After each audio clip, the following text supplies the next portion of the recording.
আসসালামু আলাইকুম রহমতুল্লাহি আমি আজকে যে বিষয় নিয়ে কথা বলবো এর আগেও আমি লেখা পোস্ট করেছিলাম।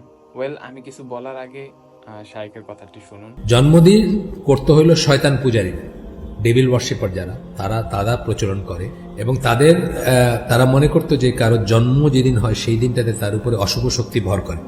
এই জন্য তাকে ঘিরে রাখতো সবাই, সঙ্গ দিত, পার্টি যেটা আর কি, বুঝছেন না? আর গোল কইরা কেক বানায় চন্দ্রদেবীর কাছে, চন্দ্রদেবী বা চন্দ্রদেবতা, তার উদ্দেশ্যে এটাকে স্যাক্রিফাইস করতো, স্লটার করতো। এখনকার ইচ্ছা করতেছে জন্মদিনের কেক খাইতে, ইচ্ছা করতেছে না। আগের খ্রিস্টানরাও জন্মদিন পালন করতো না, কারণ এটা ছিল শয়তান পূজারীদের জিনিস, বুঝছেন না? বা ওই মুশরিকদের জিনিস ছিল, পেগানদের জিনিস ছিল এটা। কি বুঝতে পারলেন?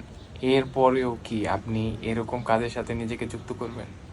এবং এর যে অনুষ্ঠান, এই যে সেলিব্রেশন আপনারা করেন, এর মাধ্যমে কি আসলে কোনো বেনিফিট হচ্ছে লাইফে আপনার ফ্যামিলি, বাচ্চাদের কোনো লাভ হচ্ছে এটাতে?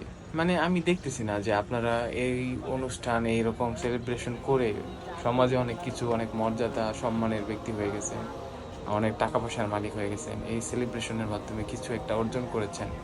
এমন কিছু তো দেখছি না আসলে, এমন কিছুই হচ্ছে না, একেবারে অনর্থক এইরকম একটা কাজ করছেন, যে কাজের মাধ্যমে আপনি আপনার ইসলামের বাইরে চলে যাচ্ছেন, আপনি আপনার দ্বীনের বাইরে চলে যাচ্ছেন, আল্লাহর সাথে শিরক পর্যায়ে চলে গেছেন। তাহলে এরকম কাজ আপনি কেন করছেন? শায়েখের কথা তো শুনলেন যে এটা শয়তানের সেই জায়গা থেকে এখানে আসা, বা শয়তান পূজারী যারা ছিল তারা হচ্ছে এরকম করতো। তাহলে এই যে কনসেপ্টের মধ্যে আপনি এখনো নিজেকে জড়ায় রাখছেন, আপনারা কি চিন্তা করেন না যে আপনাদের আখিরাত জীবন বলতেও কিছু একটা আছে, আর সেখানে আপনাকে যেতে হবে ঈমান নিয়ে, আর এটা তো ঈমান চলে যাওয়ার মতো একটি কাজ। তাহলে এই কাজে কেন জড়াচ্ছেন আপনি?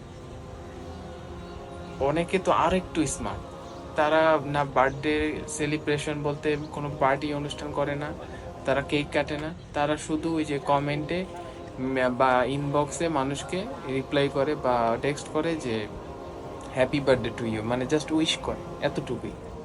তো এটার অর্থ কি হলো আপনার?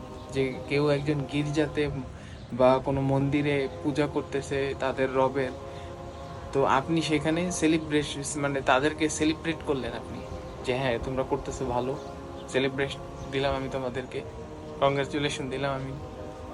তারা যে শিরক করতেছে, আপনি তো তাদের কাজে বাহবা দিলেন, প্রশংসা করলেন, তো আপনিও তো সেই তাদের মতোই অন্তর্ভুক্ত হইলেন, শুধুমাত্র একটি লেখালেখি। তো এরকম কাজের সাথে কেন জড়াচ্ছেন? এর থেকে কিভাবে বাঁচবেন? মূল কথা হচ্ছে যে এই ধরনের সেলিব্রেশন কোনোভাবেই করা যাবে না, না টেক্সট লিখে, না কাউকে উইশ করে, কোনোভাবে কিছু করা যাবে না। ভুলে যাবেন জীবনে যে কার বার্থডে কোন দিন, এবং কোনোদিন কোনো পোস্ট যদি কাউকে দেখেন যে বার্থডে পোস্ট দিছে বা কেউ শেয়ার করছে, আপনি সেখানে কমেন্টে যে আবার হ্যাপি বার্থডে লিখেন না, তাহলে তো আপনি তাদেরই অন্তর্ভুক্ত হলেন। আশা করি আমার কথাগুলো বুঝতে পারছেন, আল্লাহ তাআলা বোঝার তৌফিক দান করুন। এটা একদম সিরিয়াস একটা ম্যাটার, তাই আমি একটু হার্ড ওয়ার্ডে বললাম। সিরিয়াস একটা ম্যাটার, যদি এটা শিরক না হতো তাহলে আমি এভাবে বলতাম না। আল্লাহ হেফাজত করুন আপনাকে এবং আমাকে। জাযাকাল্লাহু খাইর ফি আমানিল্লাহ।